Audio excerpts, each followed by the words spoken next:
खुदा बाप और बेटे और उल कुदुस के नाम से आमीन। बहार कॉलोनी कोट लखपत लाहौर से मैं एंड्रू इसाक आपकी खिदमत में हाजिर हूँ।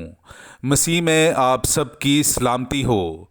मेरे अजीज़ों, आइए हम खुदावंद अपने खुदा का शुक्र करें जिसने आज का ये खूबसूरत दिन हमारी ज़िंदगी में बढ़ा दिया।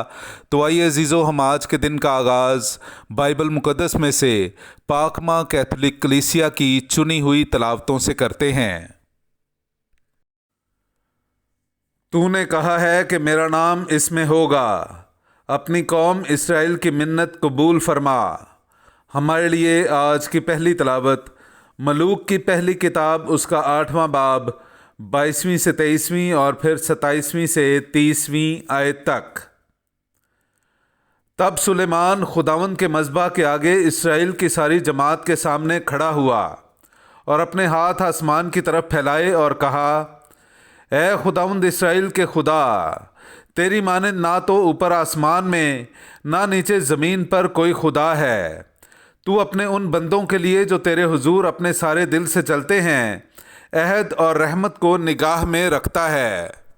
बस क्या फिल हकीकत खुदा ज़मीन पर सुकूनत करेगा, क्योंकि अफलाक बल्कि फलकुल अफलाक में तेरी गुंजाइश नहीं।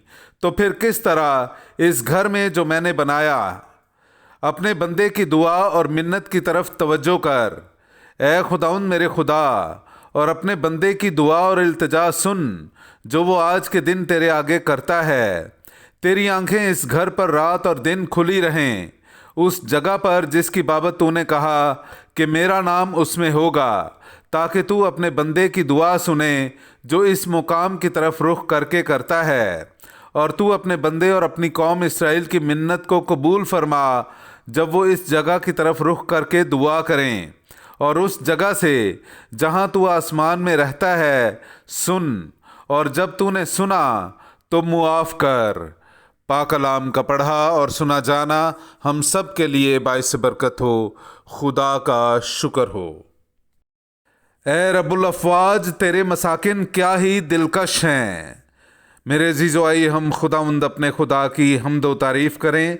मैं आपके सामने पढ़ूंगा ज़बूर नंबर 84 उसकी 3 से 5वीं और फिर 10वीं से 11वीं आयत तक। मेरी जान खुदावंद की बारगाहों के लिए आरज़ूमंद है, बल्कि गुदाज होती है। मेरा दिल और मेरा जिस्म जिंदा खुदा के लिए इश्तियाक से ललकारते हैं। चिड़िया को भी ठिकाना मिलता है और अबाबील को घोंसला जहां अपने बच्चों को रखे, यानी तेरे मज़बों के पास। ए रब्बुल अफ़वाज, ए मेरे बादशाह और मेरे खुदा। ए खुदाउन, मुबारक हैं वो जो तेरे घर में रहते हैं, वो तो हमेशा तेरी सिताइश करते हैं। ए खुदा, हमारी सिपर को देख और अपने ममसू के चेहरे पर निगाह कर। यकीनन तेरी बारगाहों में एक दिन किसी और जगह के 1000 से बेहतर हैं। शरीरों के खैमों में रहने की निस्बत अपने खुदा के घर की दहलीज पर खड़ा होना मुझे ज़्यादा पसंद है। पाक कलाम का पढ़ा और सुना जाना हम सब के लिए बाइस बरकत हो। खुदा का शुक्र हो। नाराए हम्द। ए खुदाउन, मुझे फ़हम अता कर कि मैं तेरी शरीयत पर अमल करूं और उसको अपने दिल में रखूं। हालेलुया। मेरे अजीज़ों, आइए हम आज का इंजीली इक़्तिबास सुनते हैं। इंजील मुक़द्दस बामुताबिक मुक़द्दस मरकस उसका 7वां बाब पहली आयत से लेकर 13वीं आयत तक। तब फरीसी और बास फ़कीह जो यरूशलेम से आए थे उसके पास जमा हुए और देखा कि उसके बास शागिर्द नापाक यानी बिन धोए हाथों से रोटी खाते हैं, क्योंकि फरीसी और सब यहूदी बुज़ुर्गों की रवायत पर अमल करते हुए जब तक अपने हाथ बार बार धो ना लें नहीं खाते, और बाज़ार की चीज़ें नहीं खाते जब तक उन पर पानी ना छिड़कें। और बहुत सी और बातें हैं जो कायम रखने के लिए उन्हें पहुंची हैं, जैसे प्यालों और लोटों और तांबे के बर्तनों का धोना। बस फरीसियों और फ़कीहों ने उससे पूछा कि तेरे शागिर्द बुज़ुर्गों की रवायत पर क्यों नहीं चलते, बल्कि नापाक हाथों से रोटी खाते हैं। उसने जवाब में उनसे कहा कि इशाया ने तुम रियाकारों के हक़ में کیا خوب نبوت کی۔ جیسا لکھا ہے کہ یہ قوم ہونٹوں سے تو میری توقیر کرتی ہے مگر ان کا دل مجھ سے دور ہے، پس یہ بے فائدہ میری پرستش کرتے ہیں، کیونکہ آدمیوں کے احکام کی تعلیم سکھاتے ہیں۔ کیونکہ تم خدا کا حکم عدول کرتے ہوئے آدمیوں کی روایت کو قائم رکھتے ہو۔ اور اس نے ان سے کہا، تم اپنی روایت کو جاری رکھنے کے لیے خدا کا حکم بالکل رد کرتے ہو۔